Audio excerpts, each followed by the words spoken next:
Okay, so this tutorial will cover a little bit the pen tool and how to create some animated waves using a frame-by-frame animation technique. So what I'm going to do is I'm going to grab the pen tool. I'm just going to do this really big on the page here. The way the pen tool works is you basically draw from point to point. I mean, there's the pencil where, oops, let me get a color we can see here. With the pencil, it's all freehand. So one thing that Flash does is it smooths it out a little bit. So you might find it easier to actually use the pencil because you could do your waves. Those are a little too pointy, maybe, but try to make it a little more curved. They're still kind of pointy. Actually, that's because my option down here, pencil mode, is in straighten. There's two other ones. Smooth will try to smooth it out a little bit. So let me show you that one. So that smooths it out, but it leaves the curves. It doesn't sharpen it to points.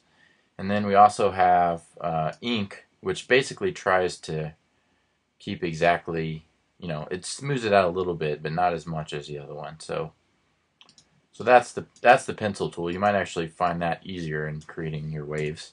But if you want something a little more precise, you can use the pen tool.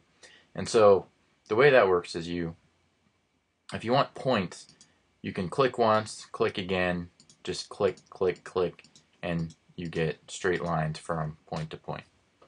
Now if you want curves, though, it's a different story. So let me delete those. So for a curve, let's do just a straight point there, and up here we'll do a curve. So I'm going to click, and then I'm going to drag out that curve. So I'm going to click, and I'm going to drag, and you have these handles that come out. The more straight you have this here, the more circular, I guess, that curve is going to be. And then as you pull it out, it gets wider and does different things as well. But you can let go then when you're happy with it. And then you can click again. And so how I would do a wave in this sense is, so I'd start here, I would click and do a curve kind of in the backwards direction. And then I'm going to go ahead down here and click the next wave line. So you can see that there's some weirdness going on already, but we can fix that. I'm going to just do kind of a regular curve here. And then I will follow up, go back down, back up, and I'm just kind of creating the curve, but I'm not being too specific. The reason why is I can now take this sub-selection tool, I can click on the points, and when you click on the points that have a curve, you can then reposition those handles. Now because I have that sub-selection tool, those handles can be grabbed separately.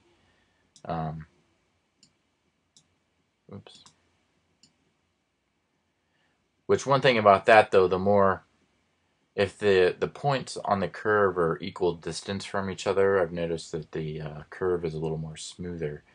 You can also, with the pen tool, you can add points or delete points or convert anchor points. And what converting anchor points does is that's a curved line. You click once and that'll turn that into a point. But if you want to bring it back to a curve, you can click on the point and drag, and you'll get this again. You can also use the conversion tool to grab the points as well.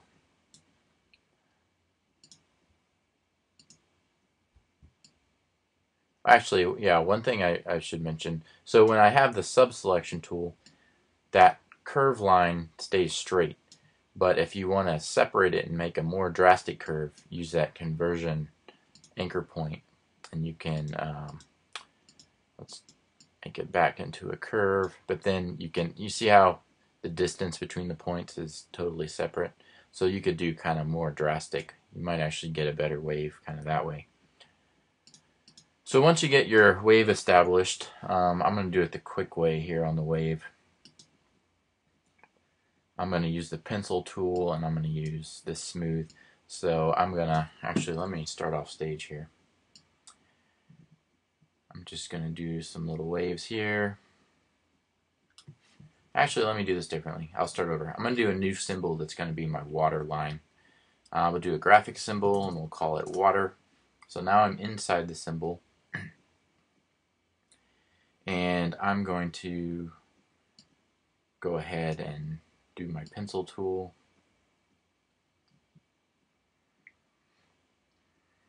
Draw on those waves. Then I'm just going to kind of go down and draw like a big blobby shape just to make sure it's all connected. So if there are no gaps or anything, then it's easier to paint. I can grab the paint bucket and I can fill that. There's some gap options, like if there is a little bit of a gap, it'll fill it. So there's frame 1 of my water. Now there's a couple different ways you can do to change the frames. I'll maybe let each frame be on there for five frames. So I'm going to right click and insert frame. So that water will be there as is for 5 frames. Then I'm going to right click here and insert a keyframe. So that's just going to copy what I had there before.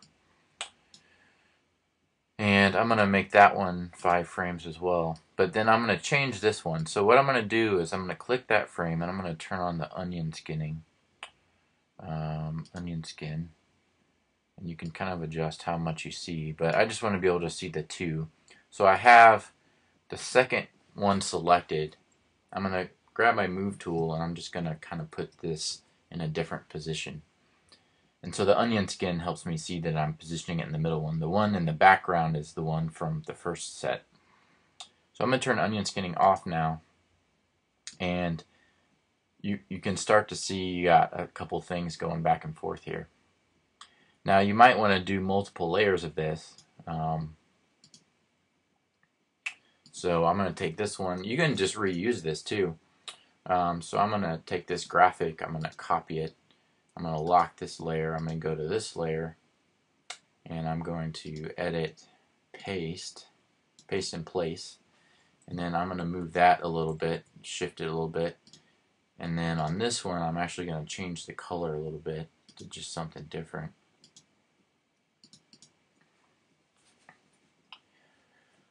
So then we got a different layer there. And then for this one, I might, I'll go ahead and, so this one I do a little differently. It's got the 10 frames already. So I'm going to right click and insert a keyframe here.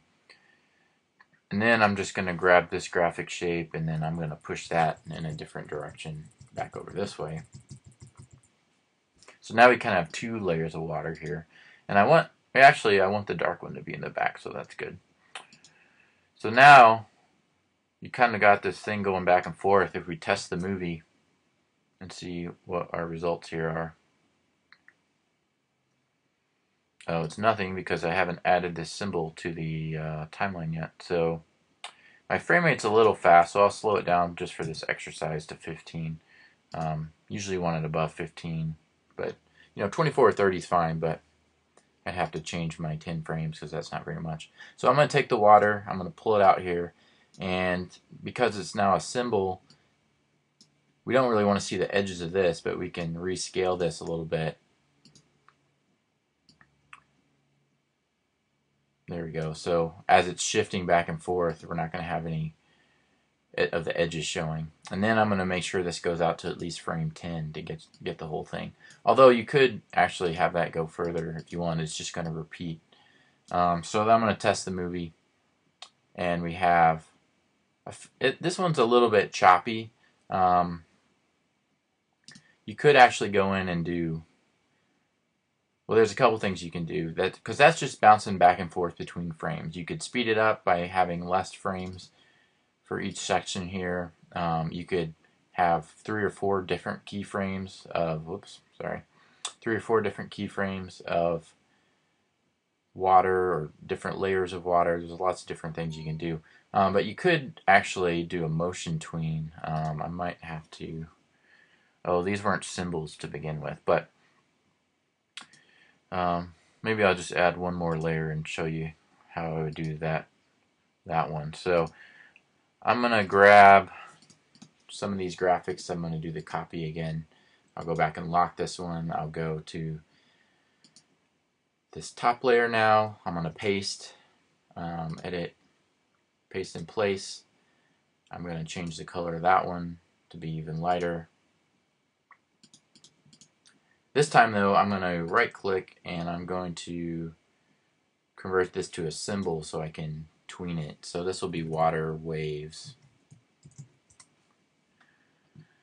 So now I can actually create a motion tween. I just right click there, go to frame 5, I can then shift it, and then I'm going to copy this first frame so that it goes back to the start. So I'm going to do a click once just to get that frame, and then I'm going to Alt or Option key on the Mac, click and drag,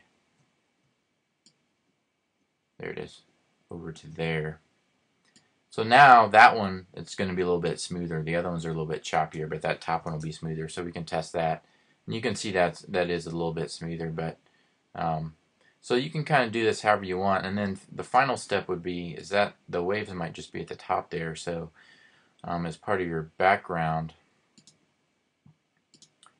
so you have that as a part of your background. You might just draw a box that has that color and then overlaps your whole stage there. I do have a little bit of that darker blue showing through, and I don't want that, so I'll have to go into the symbol and move this third layer down. So now I've got some up and down motion going too, but I'll just do it in all the keyframes there. I'm just use the arrow keys to change the shape. We don't want that dark blue popping through.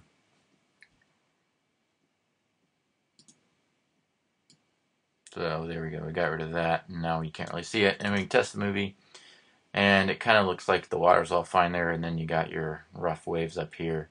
Like I said, you know, you can change the speed of this, how fast it's going. This looks like a pretty choppy, sharp, you know, dangerous ocean, but you might smooth these out. You know, your tops of your waves might be smoother. You might have it roll a little bit. You could have as many layers as you want at whatever speed you want. So that's how you do waves.